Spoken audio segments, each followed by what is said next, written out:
விஜய் சொல்வதை காங்கிரஸ் ஏற்க வேண்டும் அப்படின்னு பேசியிருக்கிறார் விஜயுடைய தந்தை டைரக்டர் எஸ்.ஏ. சந்திரசேகர்.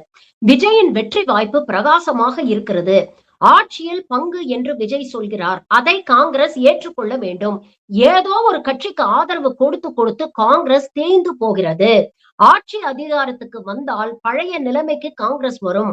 காங்கிரஸ் இந்த வாய்ப்பை பயன்படுத்திக் கொள்ள வேண்டும் அப்படின்னு சொல்லியிருக்கிறார். இதுல ஒரு விஷயத்தை நீங்க நல்லா கவனிச்சு பாருங்களேன்.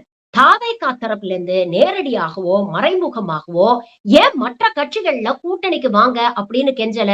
ஏன் அதிமுகவை கூட்டணிக்கு வாங்கன்னு கூப்பிடல? ஏன் தேமுதிகவை கூப்பிடல? ஏன் பாமகவை கூப்பிடல?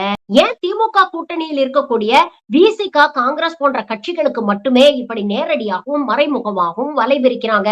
இதுல இருந்தே ரொம்ப தெளிவாக தெரியுது, விஜய்க்கு கொடுக்கப்பட்ட டாஸ்க் இங்க இருக்கக்கூடிய திமுக கூட்டணியில இந்த கட்சிகளை பிரித்து வெளியில் எடுத்து திமுக கூட்டணியை பலவீனப்படுத்தணும் அப்படிங்கறதுதான். ஒரு பக்கம் 42% வாக்கு வங்கி வச்சிருக்கோம்னு சோசியல் மீடியால அளந்து விட்டுட்டு, இன்னொரு பக்கம் காங்கிரஸ் கிட்ட இப்படி கெஞ்சறத விட்டுட்டு நேரடியாக எஸ்.எஸ்.சி அவர்கள் உண்மையை போட்டு உடைச்சிருக்கலாம். என் பையன் ஒரு பயந்தாங்கோலி, சும்மா மேடையில பஞ்ச் டயலாக் பேசுவாரு. நான் தான் அடுத்த எம்ஜிஆர், நான் தான் அடுத்த விஜயகாந்த் அப்படின்லாம் சொல்லுவாரு. ஆனா அவங்களுக்கு இருந்த தைரியத்துல ஒரு கால்வாசி கூட என் பையனுக்கு கிடையாது. அதனாலதான் இன்னைக்கு பாஜக எவ்வளவு குடைச்சல் கொடுத்தாலும், எவ்வளவு அழுத்தம் கொடுத்தாலும், எவ்வளவு அடிச்சாலும் எனக்கு வலிக்கலையே அப்படிங்கிற மாதிரி சிரிச்சுக்கிட்டே ஒன்றிய பாஜக அரசை பெயர் சொல்லி கூட விமர்சிக்கிறதுக்கு தைரியமும் திராணியும் இல்லாதவரு.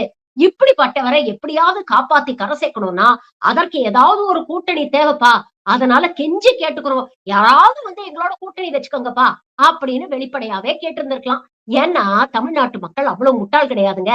யாரு எப்படி டிசைனா சூழ்நிலைக்கு ஏத்த மாதிரி மொழிய மாத்துவாங்க அப்படிங்கறதெல்லாம் எங்களுக்கு நல்லாவே தெரியும்.